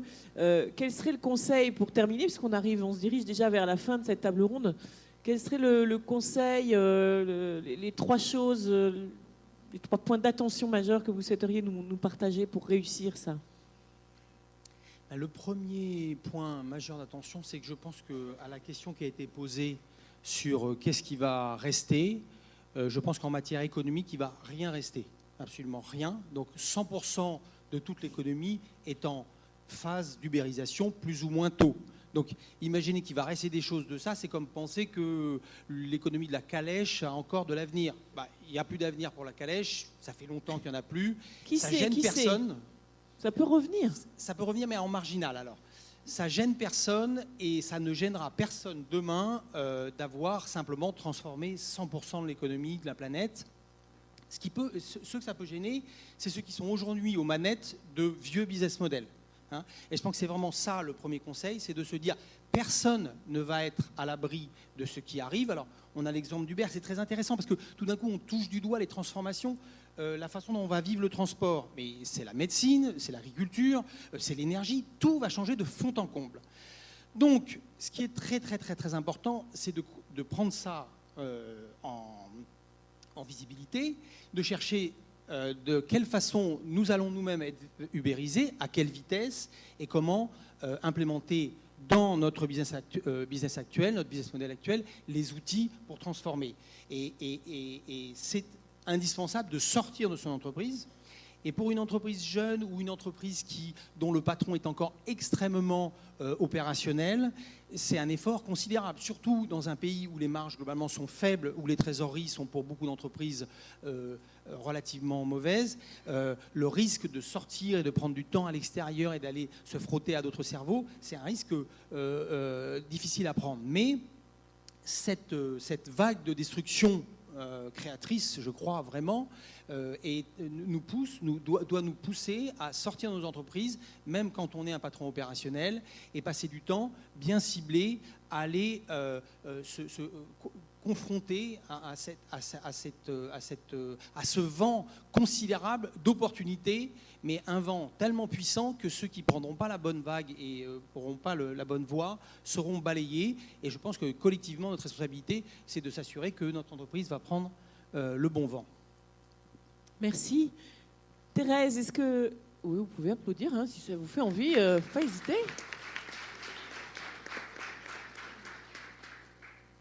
Thérèse, qu'est-ce que vous auriez envie de dire, puisque le thème, hein, c'est toutes les raisons de foncer. Voilà. Qu'est-ce que vous pourriez partager de votre conviction pour les secteurs d'activité dans leur ensemble? Moi, je crois que, il y a un rôle aujourd'hui de la communication qui est très important. On est dans une société dans laquelle tout se transmet, et toutes ces diffusions de communication de pair à pair et de partage justement de développement des usages par leur simplicité, c'est vraiment quelque chose de clé. Donc c'est toujours se dire finalement, quand je développe un nouveau produit, un nouveau service, on en a déjà parlé tout à l'heure, c'est à qui je m'adresse, comment il va l'utiliser et est-ce qu'il aura envie de le partager. Et c'est là que les choses vont vraiment prendre et se faire. Et c'est toute la force de l'économie collaborative, c'est qu'en fait une plateforme elle est collaborative quand vous pouvez être à la fois des deux côtés de la barrière. C'est-à-dire que si je prends mon exemple, vous pouvez être un jour collecteur, un autre jour donateur sur Blablacar, vous pouvez être un jour conducteur, un jour utilisateur. Et ça donne une bien meilleure compréhension du système et c'est ce qui fait que finalement tout le monde va finir par l'utiliser. Merci.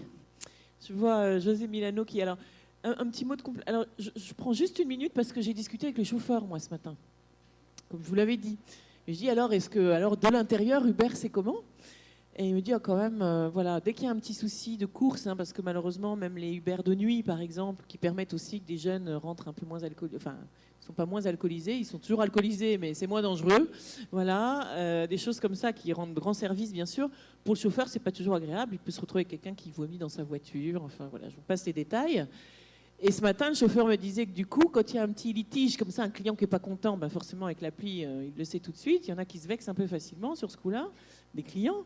Et à ce moment-là, c'est comme si la voix des chauffeurs n'était pas assez entendue. En tout cas, là, c'est ce qu'il m'a dit. Et du coup, ça me fait penser à un principe qu'on a beaucoup évoqué, mais qui n'a pas été redit, c'est se centrer sur les clients, s'occuper des clients, oui, mais si on ne s'occupe pas bien de l'intérieur, au bout d'un moment, ça finira par se ressentir chez le client. Et du coup, vous me partagez en introduction que ça faisait peut-être partie des points, des failles aujourd'hui d'Uber et sur lesquelles vous avez envie de travailler. Ou en tout cas des axes d'amélioration. Et je vais peut-être vous choquer, mais notre premier client, ce n'est pas les passagers, c'est les chauffeurs, c'est eux qui nous payent. Donc c'est à eux qu'il faut qu'on fasse attention. C'est le moteur d'Uber, c'est les chauffeurs. Effectivement, le premier point, c'est que les Français ont une petite tendance à râler et puis à exagérer ça, un peu les choses. Mais il n'empêche, on a quand même un principe de prudence qui doit exister. Si un passager, avec des arguments justifiés, nous dit « c'est passé telle chose », ça arrive rarement, mais quand on a besoin, on peut être amené effectivement à temporairement désactiver le compte d'un chauffeur pour qu'il puisse juste être arrêté et puis après on entend sa version évidemment.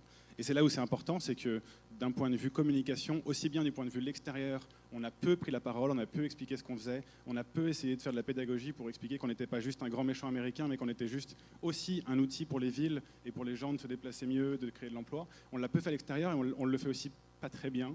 On grandit, mais on ne le fait pas très bien avec les chauffeurs eux-mêmes qui ne comprennent pas forcément tout ce qu'on fait pour eux. Donc on essaie de s'améliorer. On est encore une très jeune boîte, on a 5 ans ou 6 ans dans le monde, on a 1 an, 2 ans à Bordeaux, donc on se développe là-dessus.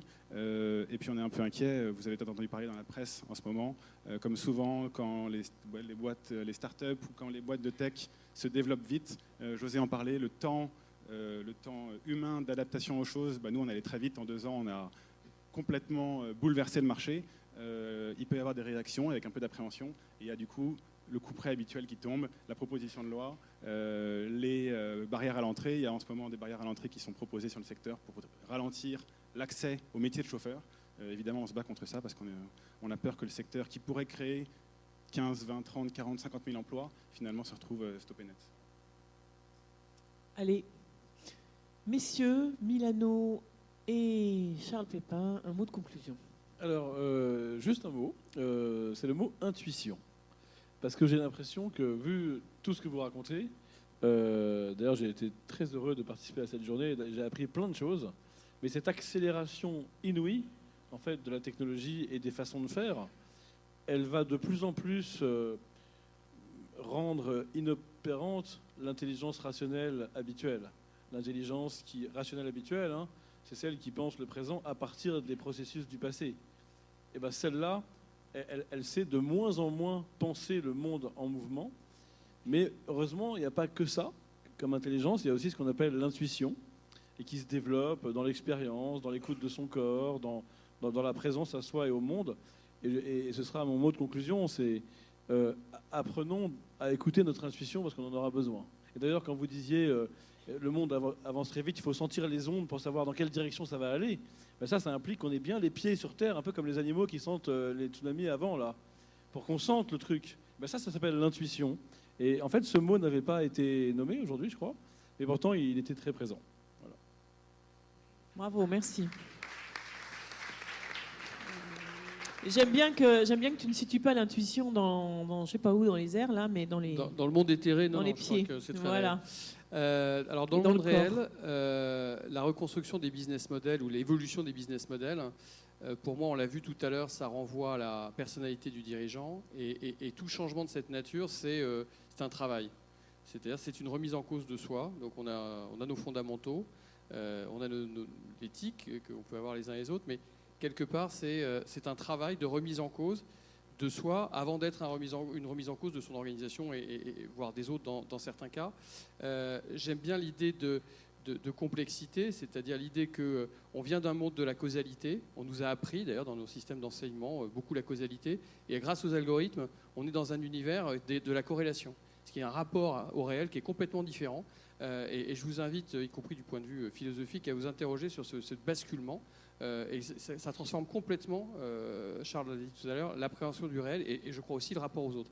Et je crois qu'il y a place pour un humanisme et il y a place pour une relation humaine différente dans ce monde dès lors qu'on réussit à s'approprier les fondamentaux de cette technologie qui est le driver. Alors il y a 3 drivers de cette transformation, on n'a pas trop parlé des 2 autres, c'est quand même la mondialisation, même si on en parle un petit peu moins aujourd'hui, et la concurrence. Alors on a vu transversalement qu'elle est là. La techno est évidemment un très gros driver, mais je crois que c'est important que la responsabilité que nous avons, c'est de faire comprendre à notre environnement, à nos jeunes ici, à vos salariés dans les entreprises, à vos partenaires lorsque vous êtes avec d'autres formes d'emploi, le fait que la technologie, ça s'apprend aussi, de façon à la maîtriser, la dédramatiser, de façon à ce que cette incertitude-là ne soit plus une peur et rende possible toutes les potentialités qu'elle porte en elle. Merci, un grand merci à tous les 5. Merci de vous être déplacés jusqu'à nous. Voilà, merci vraiment de vous être déplacés en voiture, en aéronef, en Uber, enfin, comme vous voulez. Mais dans 20 ans, on vous réinvite. Hein, et puis on voit comment vous arrivez dans 15 ans jusqu'à Kedge. Voilà, alors bien pour ma part aussi, cette 16e édition se termine. Et pour la conclure, je vais inviter Geoffroy Roux de Bézieux, vice-président du MEDEF national, à nous rejoindre et trésorier en charge du pôle économie, fiscalité, innovation et numérique. On l'a déjà eu avec nous l'année dernière. Merci beaucoup. Et je vous laisserai ensuite passer la parole à Jean-François Clédel, qui aura le plaisir de vraiment conclure cette journée. Merci et bonne soirée à tous.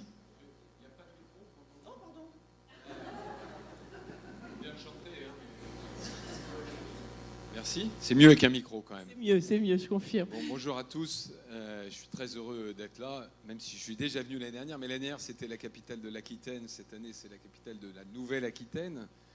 Et peut-être l'année prochaine, si j'ai compris, après l'élection, la capitale de la France. Donc, je reviendrai à Bordeaux aussi souvent que vous me le demandez. Surtout, vous avez un MEDEF absolument formidable. Moi, je tourne dans les MEDEF 3 à 4 fois par mois. Je peux presque faire le guide Goemio des MEDEF. Et je peux témoigner qu'avec Jean-François d'un côté et Jean de l'autre, vous avez une équipe hors norme. Je ne suis pas venu vous parler du MEDEF, des combats fiscaux qu'on mène. Encore hier soir, la 3e loi sur les actions gratuites en l'espace de 5 ans. Il y aurait beaucoup à dire. J'aime souvent citer Karl Marx. C'est un peu particulier pour quelqu'un du MEDEF, mais vous savez ce que disait Karl Marx pour tuer le capitalisme? Il y a une seule solution, des impôts, des impôts et des impôts. Bon. Non, on va parler effectivement de réinventer les business models. Alors, j'ai trouvé que la tonalité... pas critiquer bien sûr ce qui a été dit, mais c'est vrai que la tonalité était un peu négative quand même. Moi, j'aime pas tellement ce mot d'ubériser, parce que finalement, se faire ubériser, ça donne pas très envie, quoi. Hein. Entré à la maison, je me suis fait ubériser, bon, pas terrible, quoi. Hein. Je préfère parler effectivement de réinvention. Je partage évidemment ce qui a été dit, personne n'est à l'abri, mais soyons positifs, voyons les choses comme une opportunité. On a trop tendance en France à voir les changements comme une menace. Et Maurice Lévy, qui a popularisé cette notion d'ubériser, y a contribué. Je sais que c'est dans le dictionnaire ou que c'est dans Wikipédia. Hein, je ne nie pas la réalité des choses. Et c'est d'ailleurs pas du tout contre Uber. Mais voyons les choses en positif, voyons les opportunités, voyons le fait que les révolutions digitales, la révolution de la mondialisation, la révolution, on n'en a pas parlé, mais énergétique, sont des opportunités pour transformer nos business models et pour faire du business supplémentaire. Petite blague pour Monsieur Hubert. Là-bas, Uber Pop, ça existe depuis quelques années en France. Ça s'appelle Blablacar. Ça a été inventé par Frédéric Mazella en 2010. Pardon. Alors, ça n'a pas la même portée mondiale, même si ça commence à être pas mal, parce qu'on a, je crois, 40 millions de blabla caristes dans le monde. Et c'est une invention une invention de business model qui a fait grossir le gâteau, qui n'a pris, j'allais dire, de l'argent ou des boulots à personne. Le cas des VTC est très particulier parce que Stanislas a très bien décrit, c'est l'ultra-rente. Moi, j'étais membre de la commission Attali en 2008. Je ne sais pas si vous vous souvenez. Donc, une des premières propositions, c'était de supprimer le monopole des taxis. On a vite compris que le président de la République ne le ferait pas après une bonne petite grève à l'ancienne.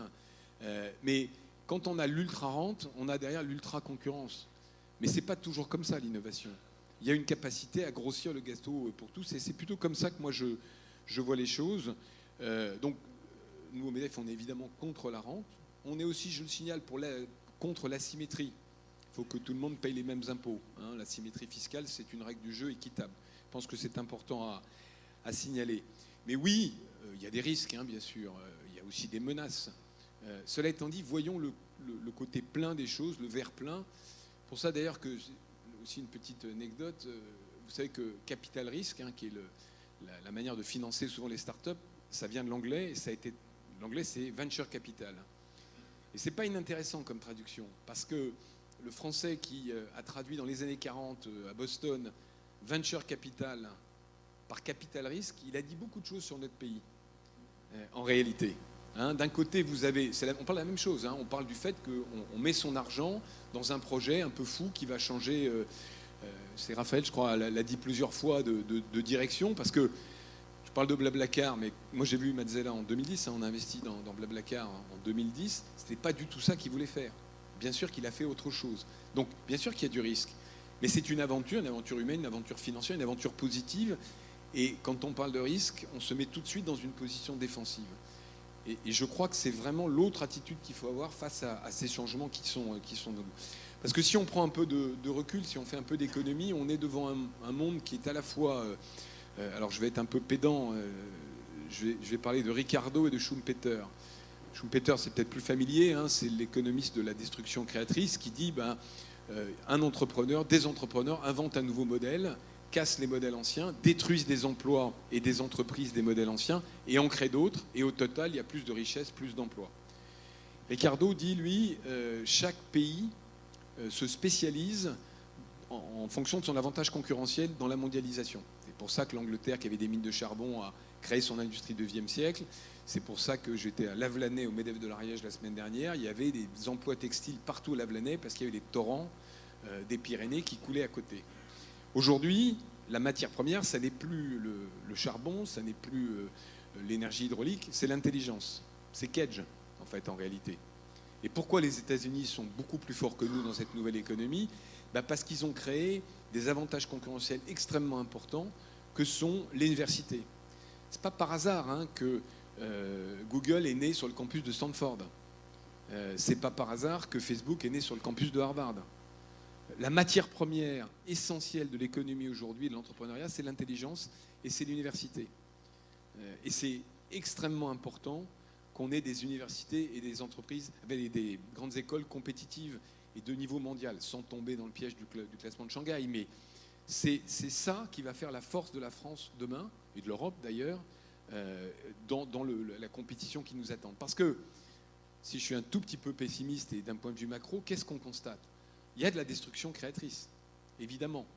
On voit des tas d'emplois qui disparaissent, et je pense qu'on est qu'au début dans certains secteurs, et on voit des emplois qui se créent. Mais si on prend Uber comme exemple, il y a des chauffeurs de VTC en France, mais tous les codeurs, tous les informaticiens, toute la valeur ajoutée est en Californie. C'est pareil pour Apple. Apple fait fabriquer, comprenez un iPhone, moi j'ai travaillé pendant très longtemps dans les télécoms, ça vaut 600 € au prix public. Dans les 600 €, vous avez quoi ? Vous avez à peu près 200 € Apple gagne très bien sa vie, donc ça coûte 200 € à fabriquer Là-dedans, vous avez quoi ? Vous avez un peu d'écran plat fabriqué par Samsung, bizarrement. Vous avez des mémoires fabriquées à Taïwan. Et le reste, c'est de la sous-traitance en Chine. Mais toute la valeur ajoutée, c'est le marketing, c'est le soft, c'est le design. Et ça, c'est fait aux États-Unis.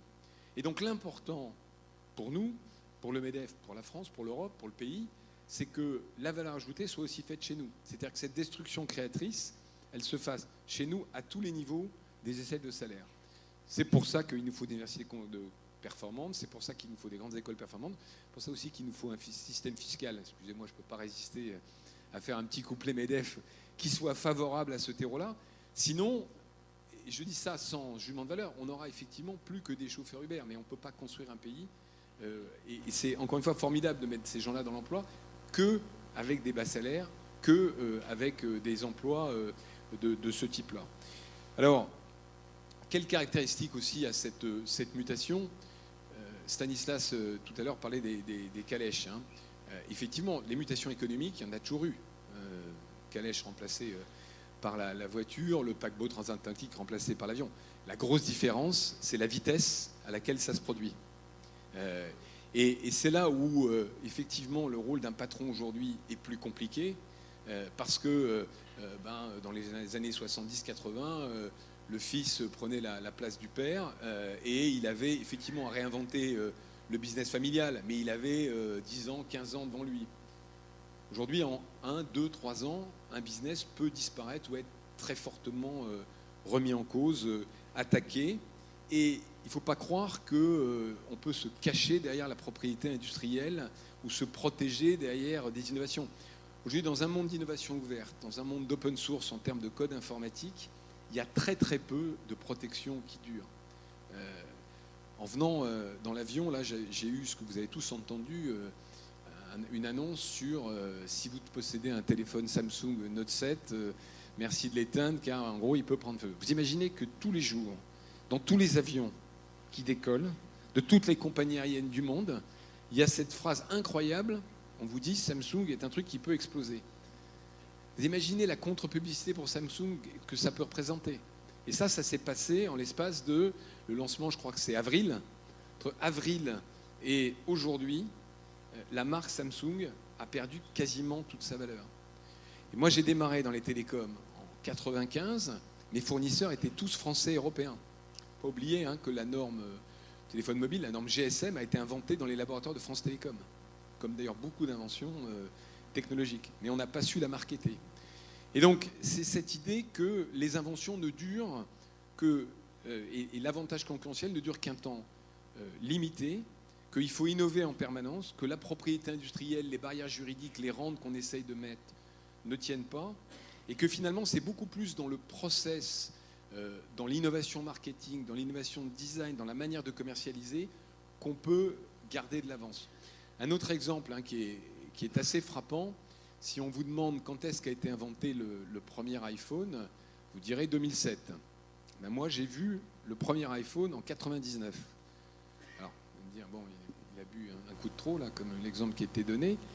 Dans les laboratoires de Nokia, en 99 à Helsinki, j'ai vu tous les éléments constitutifs de l'iPhone. Ça s'appelait le communicator.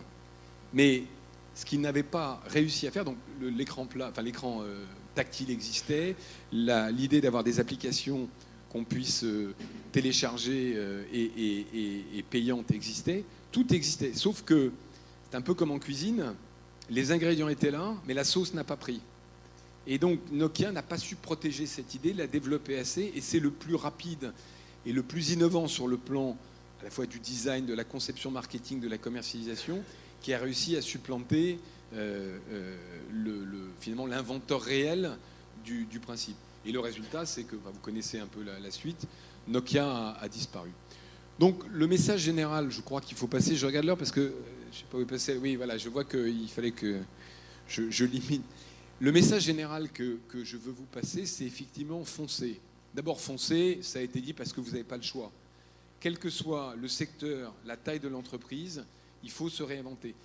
Mais foncer parce que c'est une opportunité. Et je terminerai par un exemple personnel. Moi, je suis passé un peu d'un extrême à l'autre puisque j'étais dans la technologie et les télécoms. Là, j'ai racheté au début de l'année une entreprise d'huile d'olive, qui est le produit le plus millénaire. L'huile d'olive, c'est un produit qui a 10 000 ans. Donc c'est un grand écart en quelque sorte entre produits extrêmement traditionnels et la technologie. Fabricant d'huile d'olive, j'ai envie d'exporter, notamment en Asie, et il y a 10 ans, ça aurait été très compliqué. Il aurait fallu monter une filiale, envoyer des expatriés, ça m'aurait coûté cher. Là, pour vendre en Chine, qu'est-ce que j'ai fait? J'ai été voir Alibaba. Donc Alibaba, c'est le Amazon chinois. Alibaba a ouvert un bureau à Paris qui permet aux marques européennes, petites marques européennes et en particulier françaises, dans l'agroalimentaire mais ailleurs, d'ouvrir un shop virtuel donc dans leur place de marché qui s'appelle Tmall. Ils s'occupent de l'homologation des produits, ils s'occupent du marketing, ils vous donnent des conseils, vous mettent en contact avec une agence à Shanghai. Et donc grâce à ça, je vais vendre en Chine pour un coût et avec une rapidité qui n'a rien à voir. Tout ça pour dire que la combinaison de la mondialisation d'un côté et du digital de l'autre est une opportunité, et d'abord une opportunité pour nos entreprises et en particulier pour les PME, avant d'être une menace. Et donc la conclusion, c'est foncez, allez-y. Merci.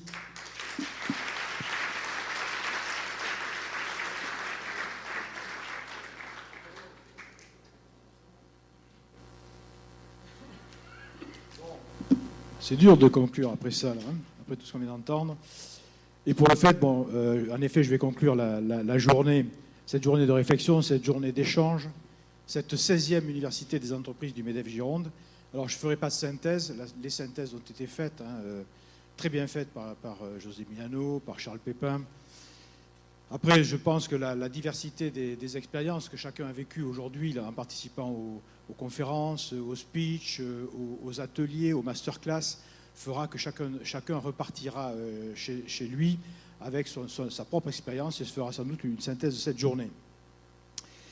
Moi, je voudrais remercier tout particulièrement, quand même, bon, évidemment, nos deux fils rouges. Je voudrais qu'on les applaudisse, José Milano et Charles Pépin. Merci pour eux. Je voudrais aussi qu'on applaudisse les derniers intervenants, et en particulier le jeune homme d'Hubert, là, parce que je ne sais pas si c'est la crainte de se faire ubériser, mais il n'a pas bénéficié d'applaudissements lors de ses interventions, qui étaient pourtant remarquables.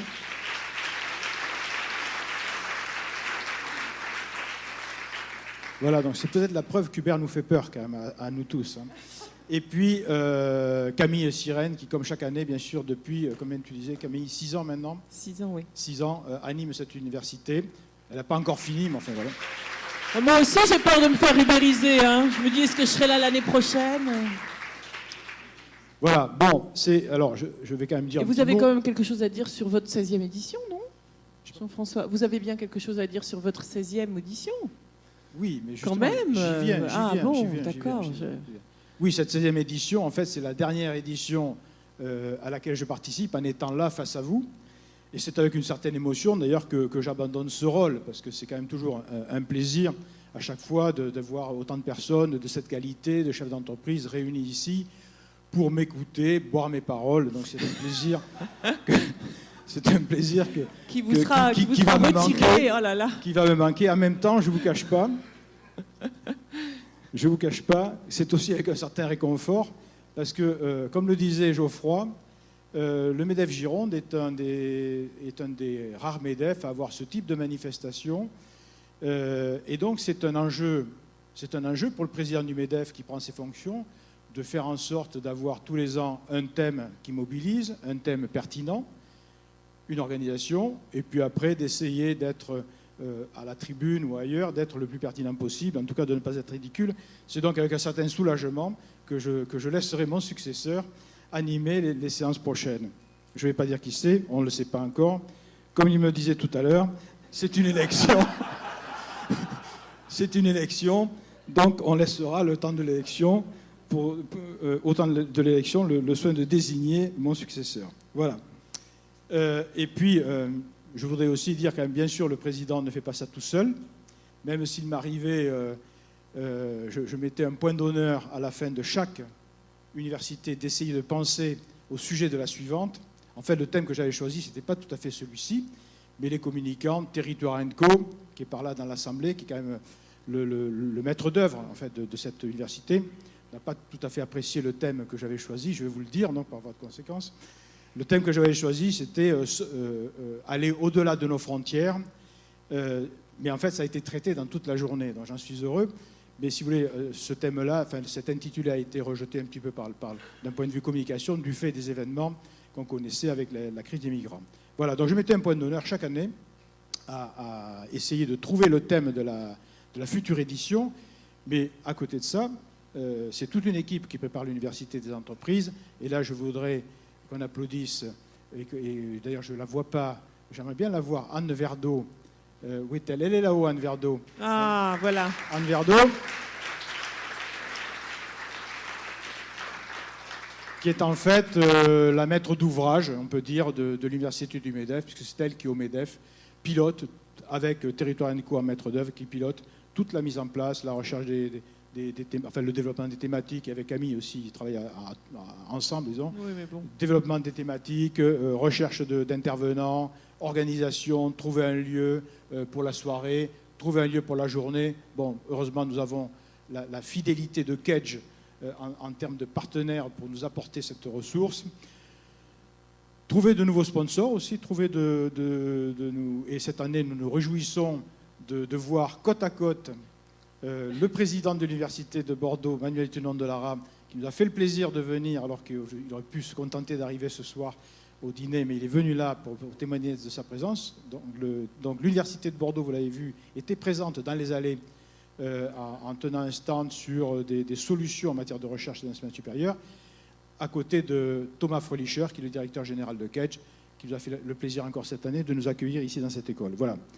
Donc, je dirais, chaque année, cette manifestation, je pense, a été un succès. Ça a été un succès encore, je crois, cette année aussi, grâce à eux, grâce à tout ce que j'ai cité, qui font que cette université est un véritable succès. Et donc, on peut à nouveau applaudir sans doute Anne Verdeau, Camille Et bravo Sirel, à vous, hein, Jean-François.